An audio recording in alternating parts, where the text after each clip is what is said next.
हे वीरवर अभिमन्यु, अब तुम हो यद्यपि सुरलोक में, पर अंत तक रोते रहेंगे हम तुम्हारे शोक में। दिन दिन तुम्हारी कीर्ति का विस्तार होगा विश्व में, तब शत्रुओं के नाम पर धिक्कार होगा विश्व में, तब शत्रुओं के नाम पर धिक्कार होगा विश्व में। नमस्कार दोस्तों, मैं शशिधर मिश्रा पथिक आप लोगों के सामने मैथिली शरण गुप्त जी द्वारा रचित जयद्रथ वध खंड काव्य के प्रथम सर्ग के द्वितीय भाग को लेकर प्रस्तुत हुआ हूँ। तो चलिए इसकी शुरुआत करते हैं।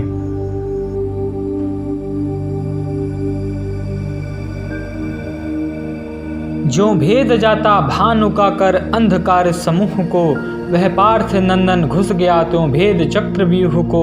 थे वीर लाखों पर किसी से गति न उसकी रुक सकी, सब शत्रुओं की शक्ति उसके सामने सहसा थकी। पर साथ भी उसके न कोई जा सका निज शक्ति से, था द्वार रक्षक नृप जयद्रथ सबल शिव की भक्ति से। अर्जुन बिना उसको न कोई जीत सकता था कहीं, थे किंतु उस संग्राम में भवितव्यता वस्वे नहीं।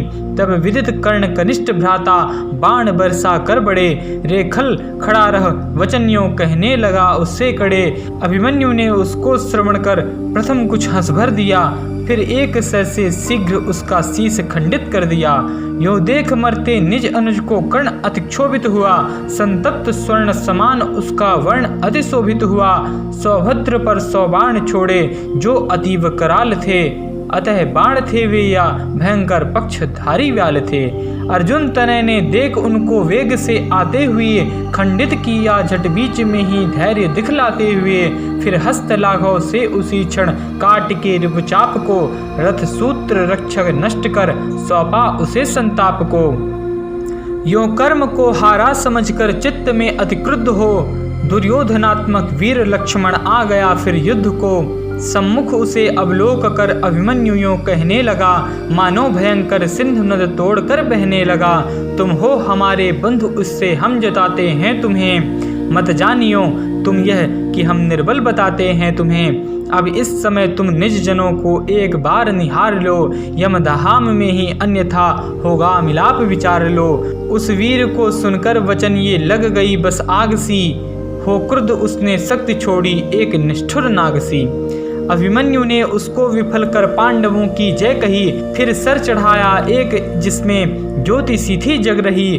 उस अर्धचंद्राकार सर ने छूट कर को दंड से, छेदन किया रिपुकंठ तत्क्षण फलक धार प्रचंड से। होता हुआ इस भांति भाषित शीश उनका गिर पड़ा, होता प्रकाशित टूट कर नक्षत्र जो नभ में बड़ा। तत्काल हाहाकार युत रिपक्ष में दुख सा छा गया, फिर दुष्ट दुशासन समर में शीघ्र सम्मुख आ गया। अभिमन्यु उसको देखते ही क्रोध से जलने लगा, निश्वास बारंबार उसका उष्णतर चलने लगा। रे नराधम नार की तू था बता अब तक कहाँ, मैं खोजता फिरता तुझे सब और कब से कहूँ यहाँ। यह देख मेरा बाण तेरे प्राण नाश निमित्त है, तैयार हो तेरे अघों का आज प्रायश्चित है। अब सैनिकों के सामने ही आज वध करके तुझे, संसार में माता पिता से है उऋण होना मुझे। मेरे करों से अब तुझे कोई बचा सकता नहीं, पर देखना रणभूमि से तू भाग मत जाना कहीं। कहियों वचन अभिमन्यु ने छोड़ा धनुष से बाण को, रिपुभाल में वह घुस गया झट भेद शीर्ष त्राण को। तब रक्त से भीगा हुआ वह गिर पड़ा पाकर व्यथा, संध्या समय पश्चिम जलधि में अरुण रवि गिरता यथा। मूर्छित समझ उसको समर से ले गया रथ सारथी, लड़ने लगा तब नृप बृहद्बल उचित नाम महारथी। कर खेल क्रीड़ा सख्त हरिजो मारता करिको कभी, मारा उसे अभिमन्यु ने त्यों छिन्न करके तनु सभी। उस एक ही अभिमन्यु से यो युद्ध जिसने किया, मारा गया अथवा समर से विमुख होकर जिया। जिस भांति विद्युत दाम से होती सुशोभित घन घटा, सर्वत्र छिटकाने लगा वह समर में सशस्त्र छटा। तब कर्ण द्रोणाचार्य से साश्चर्य यो कहने लगा, आचार्य देखो तो नया यह सिंह सोते से जगा। रघुवर विसिक से सिंधु सम सब सैन्य इससे व्यस्त हैं, यह पार्थ नंदन पार्थ से भी धीर वीर प्रशस्त है। होना विमुख संग्राम से है पाप वीरों को महा, यह सोच कर ही इस समय ठहरा हुआ हूँ मैं यहाँ, जैसे बने अब मारना ही योग इसको है यहीं। सच जान लीजिए अन्यथा निस्तार फिर होगा नहीं। वीराग्रणी अभिमन्यु तुम हो धन्य इस संसार में, शत्रु भी यो मग्न हो जिसके शौर्य पारावार में। होता तुम्हारे निकट निष्प्रभ तेज शशिका सूर का, करते विपक्षी भी सदा गुणगान सच्चे सूर का। तब सप्तरथियों ने वहाँ रत हो महादुष्कर्म में, मिलकर किया आरंभ उसको विद्ध करना मर्म में। कृपकर्ण दुःशासन सुयोधन शकुनि सुतयुत द्रोण भी, उस एक बालक को लगे वे मारने बहुविध सभी। अर्जुन ताने अभिमन्यु तो भी अचल सम अविचल रहा, उन सप्तरथियों का वहाँ आघात उसने सब सहा। पर एक साथ प्रहार करता हो चतुर्दश कर जहाँ, युग कर कहो क्या क्या यथायथ कर सके विक्रम का वहाँ। कुछ देर में जब रिपुसरों से अश्व उसके गिर पड़े, तब कूद कर रथ से चला वह थे जहाँ वे सब खड़े। जब तक शरीरागार में रहते जरा भी प्राण हैं, करते समर से वीरजन पीछे कभी ना प्रयाण हैं। फिर नृत्य सा करता हुआ धनवा लिए निज हाथ में, लड़ने लगा निर्भय वहाँ वह सूरता के साथ में। था यद्यपि अंतिम दृश्य यह उसके अलौकिक कर्म का, पर मुख्य परिचय भी यही था वीर जन के धर्म का। होता प्रविष्ट मृगेंद्र सावक जो गजेंद्र समूह में, करने लगा वह शौर्यत्यों उन वैरियों के व्यूह में। तब छोड़ते कोदंड से सब और चंड सरावली, मारतंड मंडल की उदय की छवि मिली उसको भली। यो विकट विक्रम देख उसका धैर्य रिप खोने लगे, उसके भयंकर वेग से अस्थिर सभी होने लगे। हंसने लगा वह वीर उनकी धीरता यह देख के, फिर यों वचन कहने लगा तृण तुल्य उनको लेख के। मैं वीर तुम बहुसहचरों से युक्त विस्तृत सात हो, एकत्र फिर अन्याय से करते सभी आघात हो। होते विमुख तो भी अहो झिलता न मेरा वार है, तुम वीर कैसे हो तुम्हें धिक्कार सौ सौ बार है। उस सूर के सुनियो वचन बोला सुयोधन आप यों, है काल अब तेरा निकट करता अनर्थ प्रलाप क्यों।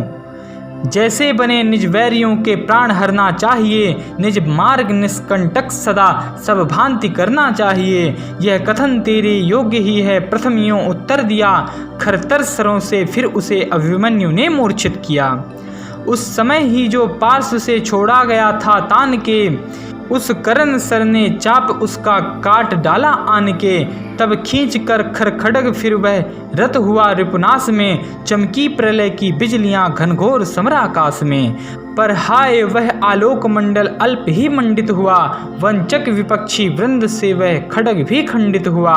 यों रित हस्त हुआ जहाँ वह वीर रिपु संघात में, घुसने लगे सब शत्रुओं के बाण उसके गात में। वह पांडुवंश प्रदीपियों सो भी हुआ उस काल में, सुंदर सुमन जो पड़ गया हो कंटकों के जाल में। संग्राम में निज शत्रुओं की देख कर यह नीचता, कहने लगा वह यों वचन दृग युग करों से मीचता।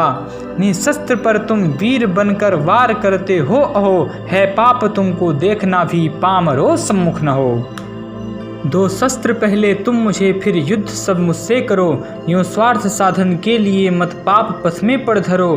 कुछ प्राण भिक्षा मैं न तुमसे मांगता हूँ भीति से, बस शस्त्र ही मैं चाहता हूँ धर्म पूर्वक नीति से। कर में मुझे तुम शस्त्र देकर फिर दिखाओ वीरता, देखूँ यहाँ मैं फिर तुम्हारी धीरता गंभीरता। हो साथ क्या 100 भी रहो तो भी रुलाऊं मैं तुम्हें, कर पूर्ण रणलिप्सा अभी क्षण में सुलाऊं मैं तुम्हें। निशस्त्र पर आघात करना सर्वथा अन्याय है, स्वीकार करता बात यह सब सूर जन समुदाय है। पर जान कर भी हाँ इसे आती न तुमको लाज है, होता कलंकित आज तुमसे सूरवीर समाज है नीच ये सब सूर पर आचार्य तुम आचार्य हो, वरवीर विद्या विज्ञ मेरे तात शिक्षाकारी हो। फिर आज इनके साथ तुमसे हो रहा जो कर्म है, मैं पूछता हूँ वीर का रण में यही क्या धर्म है। या सत्य है कि अधर्म से मैं निहित होता हूँ अभी, पर शीघ्र इस दुष्कर्म का तुम दंड पाओगे सभी।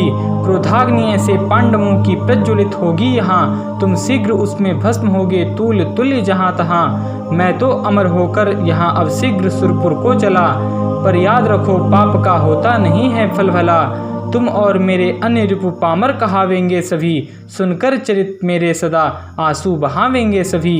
हे तात हे मातुल जहाँ हो प्रणाम तुम्हें वहीं, अभिमन्यु का इस भांति मरना भूल ना जाना कहीं। कहता हुआ वह वीर यूं रणभूमि में फिर गिर पड़ा, हो भृंग श्रृंग सुमेरु गिर पड़ा हो जो बड़ा। इस भांति तुमको भूमि पर देखा पतित होते यदा, तुशील दुशासन ताने ने शीश में मारी गदा। द्रग बंद कर वह यशोधन सर्वदा को सो गया, हाँ एक अनुपम रत्न मानो मेदिनी का खो गया।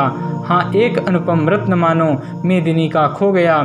हे वीरवर अभिमन्यु अब तुम हो यद्यपि सुरलोक में, पर अंत तक रोते रहेंगे हम तुम्हारे शोक में। दिन दिन तुम्हारी कीर्ति का विस्तार होगा विश्व में, तब शत्रुओं के नाम पर धिक्कार होगा विश्व में, तब शत्रुओं के नाम पर धिक्कार होगा विश्व में।